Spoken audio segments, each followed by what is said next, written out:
Ada Ki bin Habib yang berkomentar konyol di video saya, tapi di channel Pesilat Anti Khurafat. Dan kuburan kami itu semua bisa menyelesaikan segala permasalahan. Penjual agama! Itu ngikuti Al-Quran tapi nggak ngikuti habaib. Itu juga sesat. Sampah! Komentarnya yang sangat menggelitik ini membuat saya ingin memberikan pernyataan secara tegas di video ini, yang dimana kenapa Harry Pras berani kepada Habib Bahar Smith nantang-nantang duel dan lain sebagainya itu. Tapi kepada Adi Praetno, siapa Adi Praetno?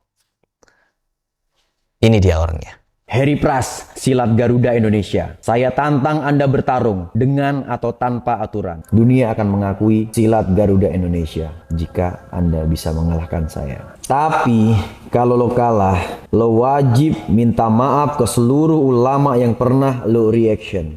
Pesawatnya subhanallah mudun malik. Pilotnya itu bingung. Sedoyo niku sing bagian radar, bagian teng pundi niku lah ora mboten paham. Niku do bingung, Pak. Karena apa? Karomah Habib Ahmad bin Abdurrahman As-Saqqaf. Apa ini? Hidup bagaimana nih? Loh, mas kau diakal ya maaf pak? Ala kayenaka, syududu, maaf pak kau diina. Nah, orang ini teman-teman nantang Harry Pras duel di eventnya sendiri dan dia share secara luas agar Harry Pras datang pada waktu yang dia tentukan. Di Medan Fight Night 9 April ya.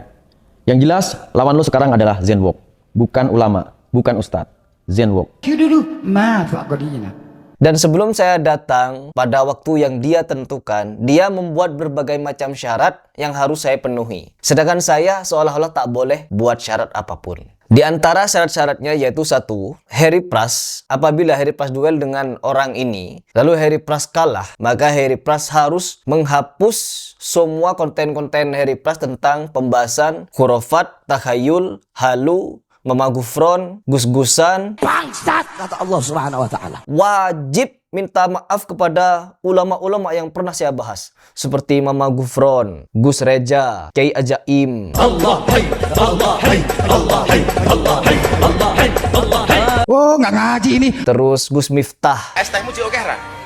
Masih. Ya kono didol goblok. Habib Bahar, Bangsat, kata Allah Subhanahu wa Ta'ala. Habib Rizik, Habib Jindan, Habib ini, Habib Nopel, Habib itu, Habib ini, Habib itu. Pulau Jawa, Indonesia ini dikatakan Bintu Tarim. Ini punyanya Aulia Tarim. Pulau Jawa, Indonesia ini milik Aulia Tarim. Semua orang-orang yang saya bahas kekonyolannya, penipuannya, saya harus minta maaf kepada para penipu apabila kalah berantem sama Mas Adi ini. Tapi kalau lo kalah, lo wajib minta maaf ke seluruh ulama yang pernah lo reaction. Jahannam. Terus yang kedua, saya harus tutup perguruan silat Garuda Indonesia Anti Khurafat gara-gara kalah berantem sama Adi Praetno ini. Dan yang paling penting, lo wajib tutup silat Garuda Indonesia. Di sudut biru, fighters dengan julukan kelahiran kota Grobogan 24 tahun silam, tinggi badan 161 cm, dengan disiplin bela diri Muay Thai, 3 kali kalah, belum pernah menang. Adi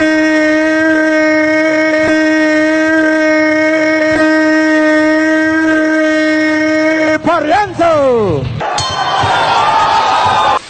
Ya, ini sangat menarik ya Bung Deddy ya, karena keduanya memiliki statistik submission yang sama. Sama, betul. Dari kedua submission yang sama. Sama, betul. Submission yang sama. Ya, Harry Pras harus tutup silat Garuda Indonesia apabila kalah duel dengan saya. Katanya begitu. Dalam perkara tantangan berantem orang ini, dia membuat 3 persyaratan ini agar saya penuhi. Pokoknya Harry Pras harus datang. Kita ketemu pada tanggal 19 April 2026. Sekian, begini, begitu. Pokoknya titik datang. Syaratnya ini. Harry Pras tak boleh buat syarat satupun, teman-teman, oleh pembela penipu ini. Maaf, Anda saya ajak bertemu berdua face to face, bahkan bertiga sama Mas Denny Aprisani. Ya, Mas Adi, Anda ingin membela ulama penipu dengan cara baku pukul. Lalu kalau saya kalah baku pukul, saya harus minta maaf kepada ulama penipu. Habib Abdurrahman As-Saqqaf, umur 7 tahun. Umur 7 tahun mengkhatamkan Al-Quran dalam 1 rakaat salat. Hah?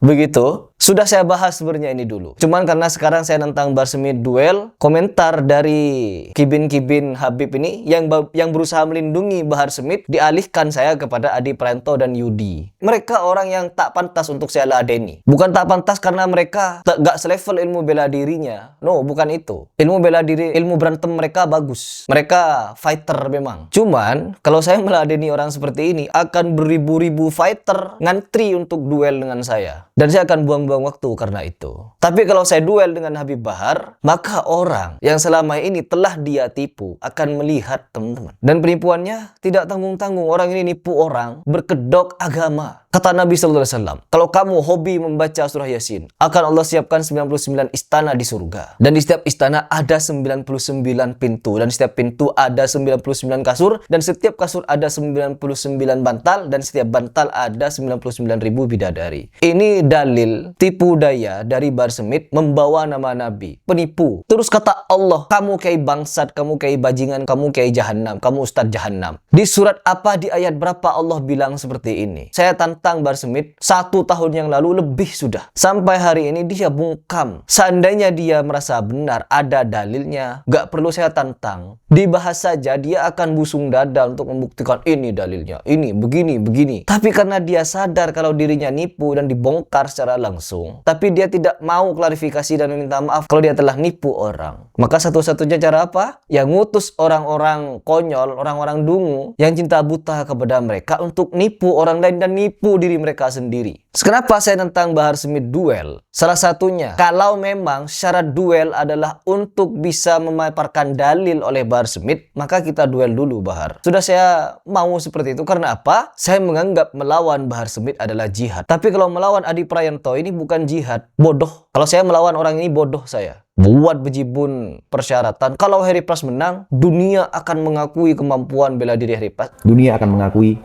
silat Garuda Indonesia jika Anda bisa mengalahkan saya.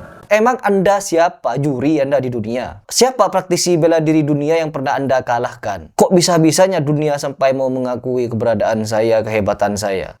Pokoknya orang, teman-teman, kalau sudah membela kedunguan, penipuan para habaib, outputnya pasti mereka akan nipu dan membodohi juga. Ingat kata-kata saya ini. Karena apa? Tidak ada cara lain untuk membela kebatilan kecuali dengan cara batil. Contohnya seperti para penantang Harry Pras. Mereka gak bisa membela ulama-ulama yang saya bahas. Karena apa? Ulamanya salah memang. Cuman untuk dijaga marwahnya harus seperti itu. Jadi sebagai penutup, di video ini, Mas Adi, Anda kalau mau membela orang, pelajari dulu siapa yang mau Anda bela. Dan kalau memang Anda ingin membela ulama dengan cara seperti ini, maka Anda salah besar. Saya pun juga siap jihad melawan Anda kalau seperti itu. Tapi Anda kan tidak tahu apa-apa masih mengenai penipuan para habaib. Seandainya Anda nonton video-video saya, Anda akan tahu untuk membela siapa. Adi Hidayat mau Anda bela? Tak bisa. Karena sekelas Adi Hidayat dan beserta santri-santrinya, tak ada yang berani bisa membela argumen Adi Hidayat dengan dalil kepada Harry Pras. Ustadz Abdul Somad, gak ada juga yang bisa membela Ustadz Abdul Somad. Karena apa? Jelas-jelas argumennya patah. Jadi salah satu cara yang bisa dilakukan oleh Adi adalah dengan cara nentang orang ribut, kalau kalah ribut tutup semuanya dan minta maaf. Cara preman, teman-teman. Bukan jagoan, cara preman ini. Cara begal. Ketika Harry Pras minta satu saja persyaratan. Satu, teman-teman. Ya, Adi punya bejibun persyaratan, Harry Pras cuma punya satu. Ya, melihat satu persyaratan dari Harry Pras, dia kabur. Tak berani, teman-teman. Tak akan berani dan tak bisa diladeni itu satu syarat. Tapi kalau dia beneran bisa, ya, dia berguru dulu kepada Habib. Dan kuburan kami itu semua bisa menyelesaikan segala permasalahan. Penjual agama! Berguru dulu kepada Gus Miftah, berguru dulu kepada Habib Jindan, berguru dulu kepada Habib Bahar Smith. Bangsat, kata Allah Subhanahu wa Ta'ala. Habib Rizik Syihab, mungkin dia bisa. Ente ngikuti Al-Quran tapi nggak ngikuti habaib. Ente juga sesat. Sampah. Tapi kita lihat apakah bisa, apakah beneran bisa. Karena Bahar, Rizik, dan lain sebagainya yang saya sebut tadi, membela dirinya sendiri tidak bisa. Apalagi orang lain. Jadi, saya tidak akan stop untuk memberikan pembahasan seperti ini. Karena Indonesia sudah ratusan tahun dibodohi oleh para habaib dan gus-gusan yang berkedok mengajarkan Islam. Tetapi sejatinya mengajarkan takhayul, khurafat, feodalisme, kekonyolan, dan lain sebagainya yang dibungkus dengan agama. Itu dari saya.